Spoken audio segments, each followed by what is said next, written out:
तर आता आपण पाहत आहोत सामाजिक व सांस्कृतिक बदल.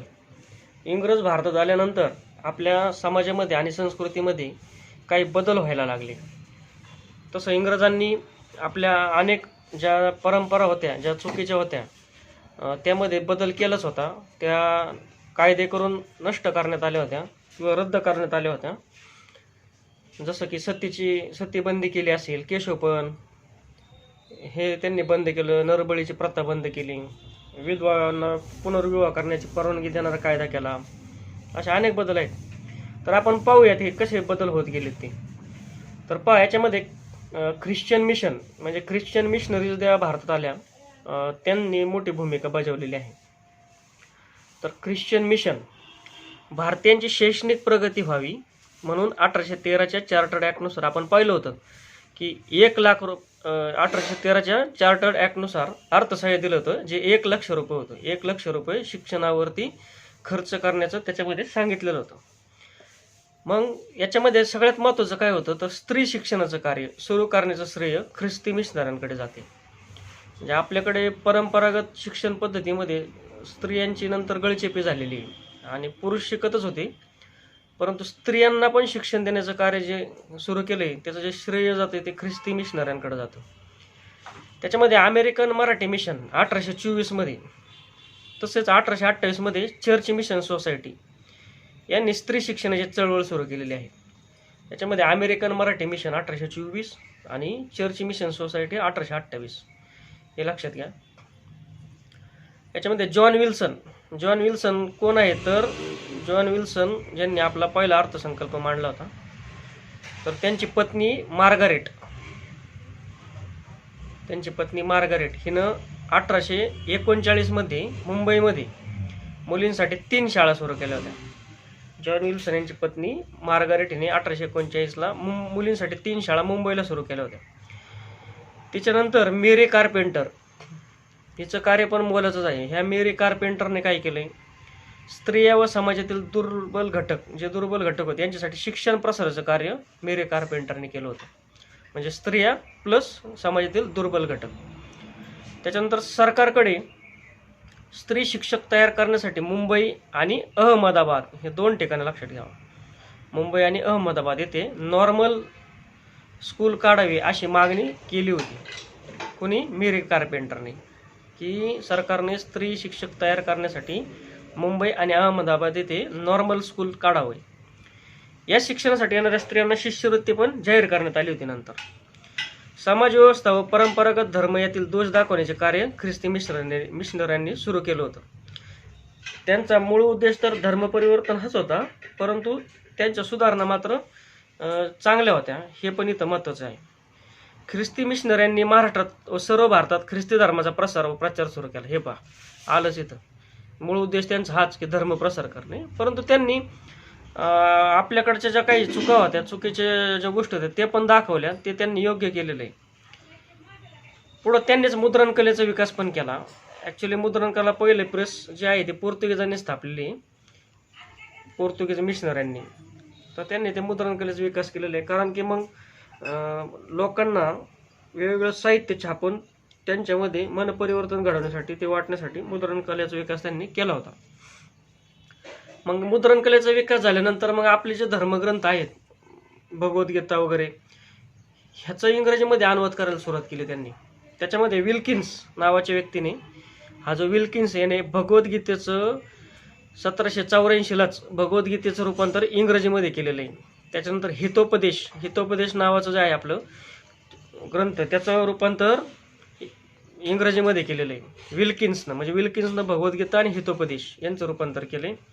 विल्यम जोन्स होता. या विल्यम जोन्सने आपले कालिदासाने लिहिलेलं इतिहासातील सर्वश्रेष्ठ कलाकृती म्हणून गणलं गेलेलं अभिज्ञान शाकुंतलम हे जे नाटक आहे, या अभिज्ञान शाकुंतलमचं रूपांतर इंग्रजीमध्ये केलेलं आहे विल्यम जोन्स याने.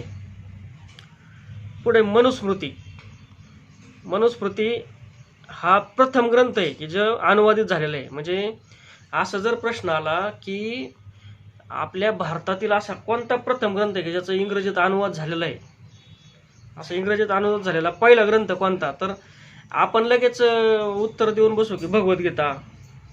कारण की मग ते आपसुकच आपल्यात येणार की भगवद्गीता प्रथम अनुवादित झाला, किंवा आपल्या वाचनात पण येतं की भगवद्गीतेचं विल्किन्सनं इंग्रजीत अनुवाद केलं, परंतु तसं नाही. भगवद्गीतेच्या आधी मनुस्मृती हा ग्रंथ इंग्रजीमध्ये अनुवादित झालेला आहे. कारण की मनुस्मृती हा जो अनुवादित झाला तो 1774 मध्ये तो इंग्रजीत अनुवादित झाला. त्याला नाव होतं कोड ऑफ जेंटुलॉज. आणि ते भगवद्गीता हा झालेला आहे 1784 अनुवादित. म्हणजे मनुस्मृती 1774, त्याच्या 10 वर्षानंतर भगवद्गीता 1784. मग पहिला अनुवादित झालेला भारतीय ग्रंथ इंग्रजीमध्ये तो कोणता, तर मनुस्मृती, हे लक्षात घ्या. 84 भगवद्गीता, 87 हितोपदेश आणि 89 अभिज्ञान शाकुंतलम. आणि सगळ्यांच्या आधी म्हणजे तब्बल भगवद्गीतेच्या 10 वर्ष आधी मनुस्मृती 1774, त्याचं इंग्रजीत नाव आहे कोड ऑफ जेंटुलॉज, हे इथं लक्षात घ्या. आता आपण पाहतोय इंग्रजी शिक्षण व मुद्रणालयाचे आगमन, म्हणजे प्रिंटिंग प्रेस आली त्याचं आगमन, याच्याविषयी आपण थोडं जाणून घेऊया. तर याच्यामध्ये गव्हर्नर जनरल वॉरन हेस्टिंग, या वॉरन हेस्टिंगने 1772 काय केलं, कलकत्ता मद्रासा नावाची एक संस्था स्थापन केली होती, जी शिक्षणासाठी होती. तिचं नाव होतं कलकत्ता मद्रासा. 1772 वॉरन हेस्टिंग कलकत्त्याला, हे लक्षात ठेवा. 1813च्या सनदी कायद्यामध्ये हिंदी लोकांच्या शिक्षणासाठी आपण पहिले 1 लाख रुपयाची तरतूद केली होती. असं कलमच घातलं होतं की त्याने सांगितलं होतं की हिंदी लोकांच्या म्हणजे भारतीयांच्या शिक्षणासाठी 1 लाख खर्च करा. 1833 भारतात इंग्रजी माध्यमाच्या शिक्षणाचा प्रारंभ सुरू झालेला आहे. म्हणजे 1833 ॲक्च्युली 13 त्यांनी तरतूद केली आणि 33 भारतात इंग्रजी माध्यमाच्या शिक्षणाचा प्रारंभ झाला. आता याच्यामध्ये गट पडले होते, इंग्रजी शिक्षण द्यायचं का भारतीयांना भारतीय भाषेतून शिक्षण द्यायचं, अशा विषय. त्याच्यामध्ये आपण काही महत्त्वाच्या गोष्ट पाहतोय की भारतात भारतीय भाषेतून शिक्षण द्यावे या मताचा पुरस्कार H.T. प्रिन्सेप यांनी केला होता. हे जे H.T. प्रिन्सेप होते यांनी भारतात भारतीय भाषेतून शिक्षण द्यावे या मताचा पुरस्कार केलेला आहे. याच्यावर प्रश्न जर असा वन लाईनर आला तर त्याचं उत्तर खाली ऑप्शनमध्ये H.T. प्रिन्सेप असणार. 1791 मध्ये बनारसचा ब्रिटिश रेसिडेंट डंकन, बनारसला जो ब्रिटिश रेसिडेंट ठेवला होता डंकन, ह्याने हिंदूंच्या धर्म, साहित्य, कायद्याचा अभ्यास करण्यासाठी बनारस येथे संस्कृत महाविद्यालय सुरू केलं. याच्यावरती प्रश्न येऊन गेलेला आहे. तर ते बनारसला संस्कृत महाविद्यालय जे सुरू केलं त्या कशासाठी सुरू केलं, तर हिंदूंच्या धर्म, साहित्य आणि कायद्यांचा अभ्यास करण्यासाठी डंकनने चालू केलेला आहे. 1800 मध्ये लॉर्ड वेलस्ली सगळ्यांना माहिती आहे, वेलस्लीने कंपनीच्या प्रशासकीय अधिकाऱ्यांना शिक्षण देण्यासाठी कलकत्ता येथे फोर्ट विल्यम कॉलेजची स्थापना केली. हे 1800 मध्ये केलेली. कंपनीचे जे प्रशासकीय अधिकारी होते वेगवेगळ्या पदावरचे, त्यांना शिक्षण देणं गरजेचं होतं किंवा त्यांना ते प्रशिक्षण देणं गरजेचं होतं. त्यासाठी ते वेलस्लीने कलकत्त्याला काढलेलं कॉलेज आहे फोर्ट विल्यम कॉलेज. 1835 मध्ये कलकत्ता मेडिकल कॉलेजची स्थापना झाली. हिंदुस्थानातील स्त्री शिक्षणाचा पहिल्यांदा जोरदार पुरस्कार जर कोणी केला असेल तर तो जॉन इलियट ड्रिंकवॉटर बेथ्यून याने केला होता. म्हणजे आपल्या भारतीयांतील जे स्त्री आहेत त्यांना शिक्षण द्या, त्यांच्या शिक्षणाचा जोरदार पुरस्कार केलेला आहे, त्यांना जोरदार पाठिंबा दिलेला आहे तो जॉन इलियट ड्रिंकवॉटर बेथ्यून याने, हे लक्षात ठेवा. जॉन इलियट ड्रिंकवॉटर बेथ्यून याने, हे तर लक्षात घेतलं पाहिजे आपण. पुढे आपण पाहतोय की मुंबई प्रांतातील, आता मुंबई प्रांत पाहतोय आपण. मुंबई प्रांतामध्ये महात्मा ज्योतिबा फुले, हे पहा जॉन इलियट ड्रिंकवॉटर बेथ्यून याने केलेलं आहे हिंदुस्थानातील स्त्री शिक्षणाचा जोरदार पुरस्कार. मुंबई प्रांतातील महात्मा ज्योतिबा फुल्यांची सन 1848ची मुलींची शाळा ही पहिली शाळा होय, जी भारतीयाने सुरू केलेली शाळा. म्हणजे याच्याने मुलींसाठी शाळा काढल्यात, जसं की 1839 आपण पाहिलं की जॉन विल्सन यांची जी पत्नी होती मेरी मार्गरेट, हिने 3 शाळा काढल्या होत्या मुंबईमध्ये. किती शाळा काढल्या होत्या? 3. तसं आता महात्मा फुलेंनी जी 1848 जी पुण्यात शाळा काढलेली ती जी शाळा आहे ती भारतीयाने मुलींसाठी चालू केलेली पहिली शाळा आहे. मुंबई प्रांताच्या कायदे मंडळाने सन 1818 साली मुंबई म्युनिसिपालिटी क्षेत्रात सक्तीचं प्राथमिक शिक्षण केलेलं आहे. मुंबई प्रांताच्या कायदेमंडळाने 1818ला मुंबई म्युनिसिपालिटी क्षेत्रात सक्तीचं प्राथमिक शिक्षण केलेलं आहे. आता आपण शिक्षणाचं पाहतोय.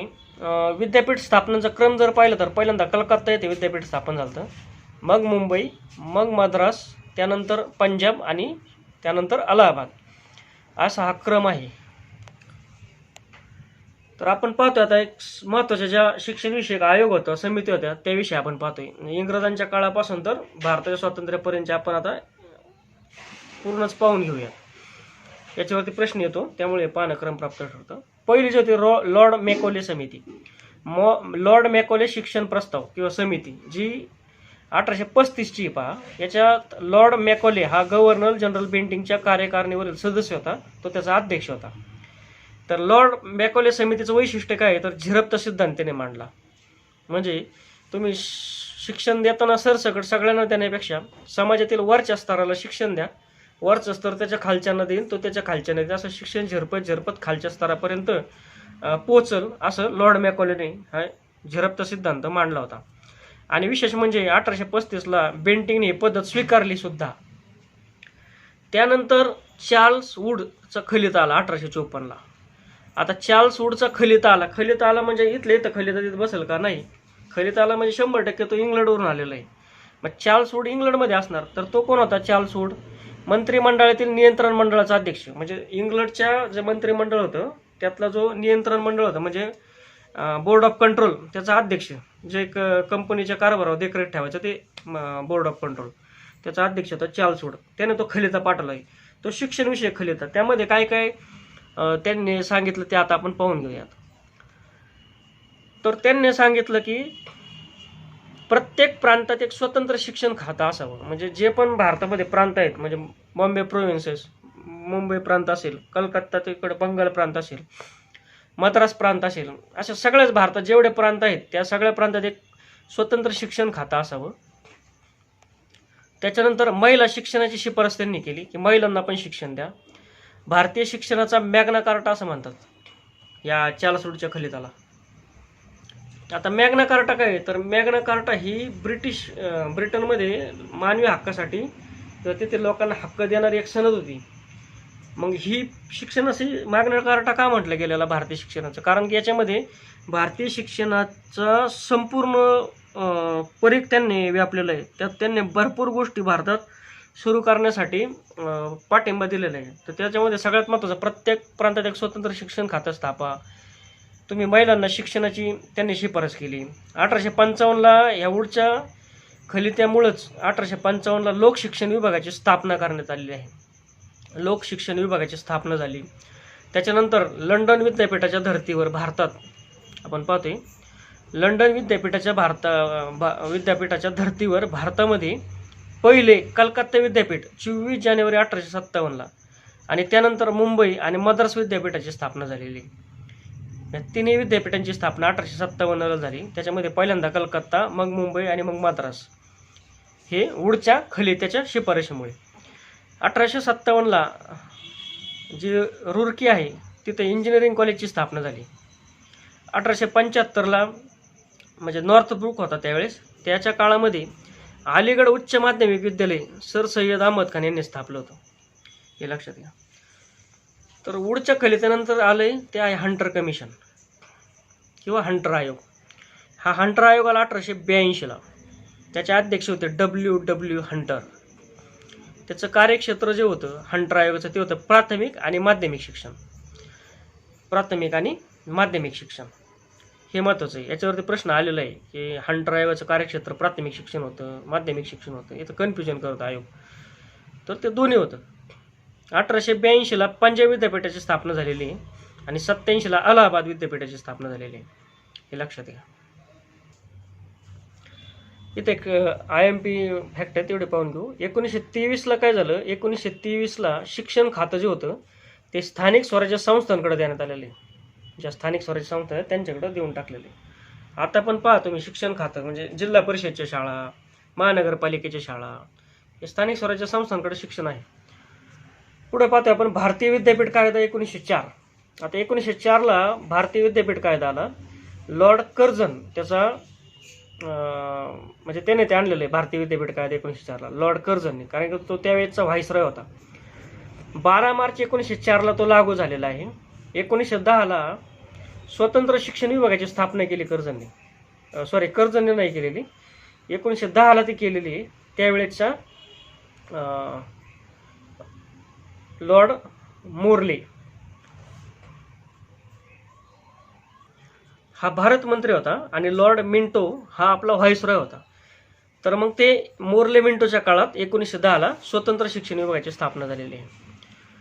त्याच्या आधी शिक्षण हे गृह खात्याकडे असायचं, हे लक्षात ठेवा. याच्यावर प्रश्न येऊ शकतो की स्वतंत्र शिक्षण विभागाची स्थापना होण्याच्या अगोदर शिक्षण हे कोणत्या खात्याकडे होतं, तर ते गृह खात्याकडे होतं. 1906ला बडोदा संस्थान, सयाजीराव गायकवाड जे होते बडोदा संस्थानाचे, त्यांनी प्राथमिक शिक्षण सक्तीचं केलेलं आहे 1906लाच. त्याच्यानंतर आलेलं आहे सॅडलर विद्यापीठ आयोग. सॅडलर विद्यापीठ आयोग 1917ला आला आहे.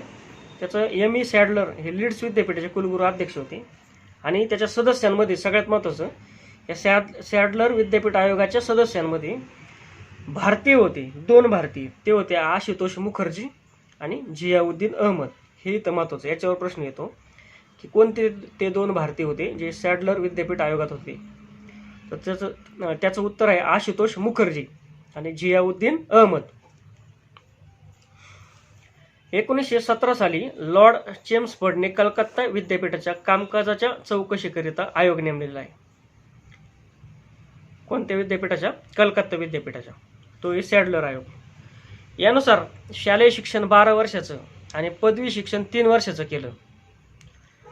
देवेंद्रनाथ टागोर स्थापित शांतिनिकेतन आश्रमातून, म्हणजे शांतिनिकेतन आश्रम देवेंद्रनाथ टागोर यांनी स्थापला होता, तिथून विश्व भारती विद्यापीठाची स्थापना केली गेली.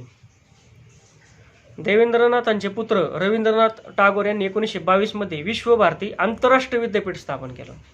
म्हणजे आधी ते शांतिनिकेतन आश्रम होतं, त्याच्यातून विश्व भारती विद्यापीठाची स्थापना झाली आणि त्याच्यानंतर तेच झालं विश्व भारती आंतरराष्ट्रीय विद्यापीठ. बंगलोरला जमशेदजी टाटांचे पुत्र दोराबजी टाटांनी इंडियन इन्स्टिट्यूट ऑफ सायन्सची जुलै 1919 मध्ये स्थापना केली. इंडियन इन्स्टिट्यूट ऑफ सायन्स याची स्थापना केलेली आहे जुलै 1919 मध्ये. त्याच्यानंतर हार्टोक समिती आलेली आहे. ही हार्टोक समिती 1929ला, ज्याचे अध्यक्ष होते फिलिप हार्टोक, ही शिक्षणाच्या विकासविषयक समिती होती. यामध्ये SSC परीक्षांवर भर देण्यात आलेला आहे. SSC परीक्षा ज्या असतात आपल्या 10वीचं बोर्ड, तत्कालीन जे बोर्ड असेल SSCचं ते बोर्ड, मग ते कितवीपर्यंत असेल ते पाहून घ्या, त्याच्यावरती भर दिलेला आहे. त्यानंतर वर्धा योजना आली. वर्धा योजना 1937ला आलेली आहे. तिचे अध्यक्ष होते, अध्यक्ष म्हणण्यापेक्षा महात्मा गांधींनी ती एक मांडलेली योजना आहे वर्धा योजना. त्याच्याविषयी आपण पाहूया. महात्मा गांधींनी 1937ला हरिजन वृत्तपत्रातून, कोणत्या वृत्तपत्रातून?